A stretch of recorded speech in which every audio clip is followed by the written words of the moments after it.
कुठल्या ऑक्टोबरमध्ये 24ला कामाची मुदत किती आहे? 30 महिने. किती किलोमीटर काम आहे? 31 किलोमीटर. 31 किलोमीटर. किती किलोमीटर झाले? आता 6 आता ऑक्टोबर पासून किती महिने झाले साहेब? वर्षभर 10 किती महिने महिने झाले? 10 महिने झाले. 10 महिने. 10 महिन्यात तुम्ही किती काम पूर्ण केलं? 5% झाले. राहिले कधी करणार पूर्ण? ते थोडा पावसामुळे प्रॉब्लेम झाल्यामुळे साहेब पाऊस साहेब दोन्ही रस्ते खोदून ठेवले. ऐका, तुम्ही कुठलाही हायवे बघा किंवा स्टेट रोड बघा करताना एक साईड एक लेन केली पाहिजे, हे तर मान्य ना. इंडियन काँग्रेस रोड मध्ये नियमात काय सांगते तुमच्या? इंडियन काँग्रेस नियम आहेत ना तुम्हाला? तुमचे आहे ना जे पीडब्ल्यूडीला इंडियन काँग्रेसचे रूल आहेत का? त्यांना इंडियन काँग्रेस रूल आहेत त्यामध्ये काय सांगतात? रोड काँग्रेसमध्ये काय नियम काय सांगा तुम्ही? एक साईड चालू ठेवावं लागते, एक साईड करावं लागतं. काय चाललंय तुमचं? आता ते एक side आता जवळपास या रस्त्याच्या कामामुळे 50 माणसांचे हात ते पाय मोडतो. तुम्ही काय त्याची नुकसान भरपाई देणार आहे का? तर कॉन्ट्रॅक्टवर तुम्ही गुन्हा दाखल करणार आहे का? कॉन्ट्रॅक्टवर गुन्हा दाखल करा. आणि कॉन्ट्रॅक्टरचं ज्या कॉन्ट्रॅक्टरचं काम दिलंय त्याला पहिल्या कामाचा अनुभव किती आहे? रोडचा अनुभव किती आहे? आम्हाला माहिती आहे कोणाला काम दिलंय त्याचा अनुभव किती आहे? साहेब एक्झिबिशन काढण्यासाठी दोन्ही रस्ते खोदून ठेवले. बिल तर नाही दिलं त्यांना काही. हा? बिल तर काहीच दिलं नाही. बिल द्यायला देऊ नका. आमचं म्हणणं काय आहे, इंडियन रोड काँग्रेसचा जो नियमावली आहे, ज्या पीडब्ल्यू स्टँडर्ड नियमावली आहे त्या नियमावलीप्रमाणे काम सुरू आहे. त्यांना लेटर दिलेलं आहे. नाही नियमावलीप्रमाणे काम सुरू आहे का? तुम्ही कोणाचा दबाव ऐकलं आहे का? कुठल्या कॉन्ट्रॅक्टरनं कुणाला काही मर्यादा दिल्या आहेत त्याच्यावर तुम्ही ऐकताय का? तुम्ही प्रशासकीय अधिकारी, तुम्ही अभ्यास करून पास झालाय, तुम्हाला कुणाच्या उपकरण लागलं नाही, आमच्या उपकरण नाही किंवा कोणत्या सरकारच्या उपकरण लागलं नाही. तुम्ही तुमच्या नियमाप्रमाणे चालताय का? आम्हाला उत्तर द्या फक्त. ते आम्ही त्यांना लेटर वगैरे काढले. लेटर हा पर्याय नाहीच आहे. तुम्ही त्याच्यावर कारवाई का केली नाही? आज जवळपास 50-55 माणसांचे हातपाय मोडले, त्याच्यावर काय कारवाई केली तुम्ही? कुठं डायव्हर्शन बोर्ड नाही, कुठं कसलंही काय नाही. एखादा रोड करताना डायव्हर्शन बोर्ड पाहिजे, पद्धत असते काम करण्याची. मी अनेक कामं रस्त्याची बघितलीत, त्या ठिकाणी आधी नोटीस दिलं पाहिजे, हा रस्ता बंद करतोय एवढे दिवस. तुम्ही पेपरला नोटिफिकेशन केली पाहिजे ना, तर नाही केली पाहिजे. रस्ता करताना नोटिफिकेशन करायला लागतं का नाही? त्यामध्ये एस्टिमेटमध्ये तरतूद आहे ना नोटिफिकेशनची. केले का नोटिफिकेशन? का केलं नाही? म्हणजे हे काय मनमानी सरकार आहे का? प्रत्येक नियम मलाही नियम कळतात. आम्ही ते काम करतो सार्वजनिक 25 वर्ष राजकारणामध्ये. ही पद्धत नाही कामाची. तिथनं उकरून ठेवलाय 15-20 किलोमीटर. आणि डोंगराळ 2-2 किलोमीटर उकरा, संपर्क तुटला 2-2 किलोमीटर उकरा. पुन्हा ते पूर्ण झाल्यानंतर पुढचं काम करता.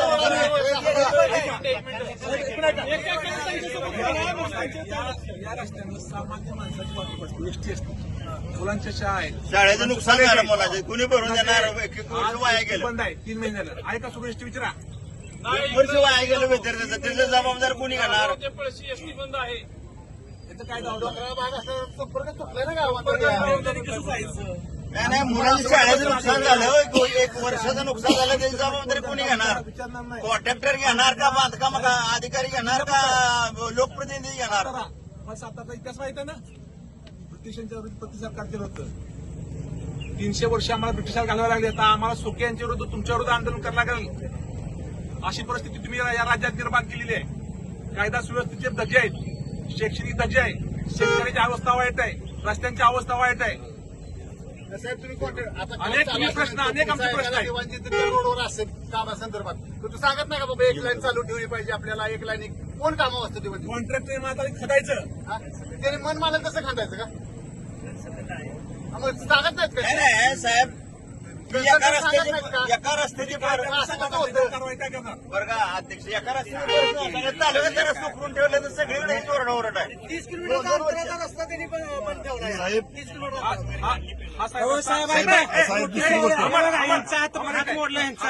गरीब माणूस 2 महिने झाले. हा रस्ता कशात नाही? एडीबीत नाही ना? MSIDC नवीन डिपार्टमेंट. कुठला आहे? नाही MSRDC, पण हा रस्त्याचे जे फंड्स आहेत एडीबीचे आहेत ना, आशियन बँक डेव्हलपमेंटचे फंड आहेत ना. तुम्ही कर्ज काढून आशियन बँक डेव्हलपमेंटमध्ये कर्ज करून रस्ते करताय, मग त्या रस्त्याची क्वालिटी कशी झाली पाहिजे? किती एस्टिमेट साहेब सांगा बघू या रस्त्याचं? हा 150 कोटी. 500 कोटीचा बोर्ड लावून 150 कोटी कसं झालं? बोर्ड 500 कोटी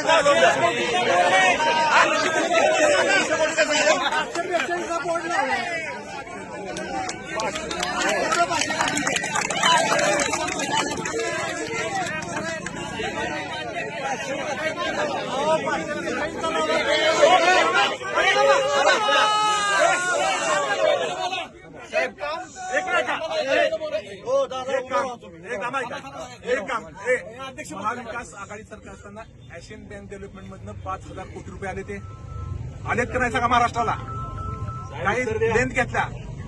हा रस्ता हा महाविकास आघाडी काळात मंजूर झालाय, एडीबीत मंजूर झालाय, एशियन बँक डेव्हलपमेंट फंडात झाला का नाही सांगा?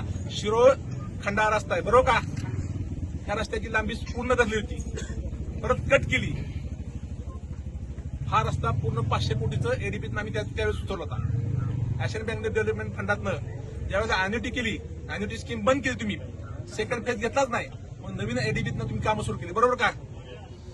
आणि कुणाला प्रश्न विचारले तर अक्षरशः रस्त्याचा खड्डे भरत नाही. पीडब्ल्यूडी म्हणते आमच्याकडे नाही, तो कॉन्ट्रॅक्टर आहे. आज माणसाची अवस्था आहे अशी, माणसांना प्रवास करणं अशक्य आहे.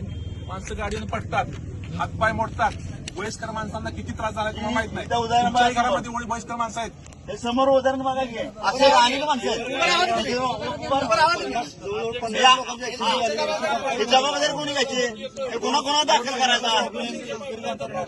नाही प्रशासनावर दाखल करायचा, कॉन्ट्रॅक्टरवर करायचा का लोकप्रतिनिधीवर करायचा? कोणा दाखल याचा? हे पोलीस तिथं ऐका पोलीस डिपार्टमेंट येत आहे. साहेब त्या व्यक्तीचा गुन्हा दाखल करा, प्रशासनावर करा, लोकप्रतिनिधीवर करा आणि कॉन्ट्रॅक्टरवर करा. ते काय ना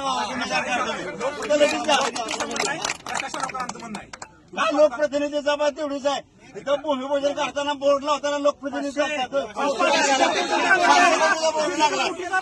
150 कोटी सांगतायत अध्यक्ष. 572 कोटीचं बोर्ड ह्या रस्त्याला बरंच बघितलं नाही. तुम्ही 150 कोटी सांगताय, तुमचं आहे का लोकप्रतिनिधीचं आहे सगळं? साहेब